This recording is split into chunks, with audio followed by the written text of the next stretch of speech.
J'ai soudain découvert qu'une créature terrifiante habitait dans le mur de l'hôtel. Je me suis dépêché de couper cette créature avec une assiette. Soudain, tout l'hôtel s'est mis à trembler. Le réceptionniste a compris ce qui se passait, s'est précipité et a caressé doucement la créature blessée. J'ai continué à me déplacer de chambre en chambre. À ce moment-là, une foule de résidents est apparue. Ils m'ont touché comme si j'étais leur planche de salut. J'ai eu une idée. Je pouvais leur demander de m'aider à marquer les chambres pour trouver le chemin de la sortie. Peu de temps auparavant, j'avais fait une découverte stupéfiante. Cet hôtel rétrécissait chaque jour. Et quand j'essayais de le quitter, je ne parvenais jamais à trouver l'issue. Plus étrange encore, j'étais le seul à trouver cela anormal. N'ayant pas le choix, je suis resté. Mais je n'ai jamais abandonné l'idée de m'enfuir. En voyant la foule en liesse, j'ai cru que mon plan allait enfin réussir. Mais de retour dans ma chambre, j'ai vu que tout le monde s'était mis à manger et avait détruit mes notes. Complètement découragé, j'ai chassé tout le monde et me suis effondré sur mon lit. C'est alors que j'ai vu la lampe au plafond tourner. Je me suis vite écarté. Au-dessus du trou se trouvaient les deux vieillards jumeaux. Ils m'ont réconforté et m'ont offert du café. Je ne voulais qu'une chose, récupérer ma carte. Les jumeaux m'ont rappelé que l'entrée et la sortie étaient être différentes. Je me suis alors mis dans une colère noire. J'avais cherché si longtemps sans même trouver l'entrée. Alors j'ai commencé à fouiller frénétiquement jusqu'à ce que, poussant l'armoire, je découvre un trou derrière. Le vieillard m'a averti de ne pas y entrer,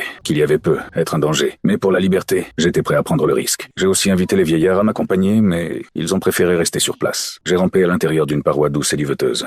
Au bout se trouvait une sphère blanche lumineuse, comme un embryon dans un utérus. Sa lumière sacrée m'a tiré des larmes. J'ai tapoté doucement la sphère blanche, et une adorable pieuvre est apparue. J'ai fermé les yeux, je l'ai caressée, sentant le rythme de son cœur. Soudain, la pieuvre a poussé un cri de douleur aiguë. Les résidents se sont aussi précipités dans le couloir. Le réceptionniste a foncé à l'intérieur en hurlant. À cet instant, j'ai semblé comprendre l'intention de la pieuvre.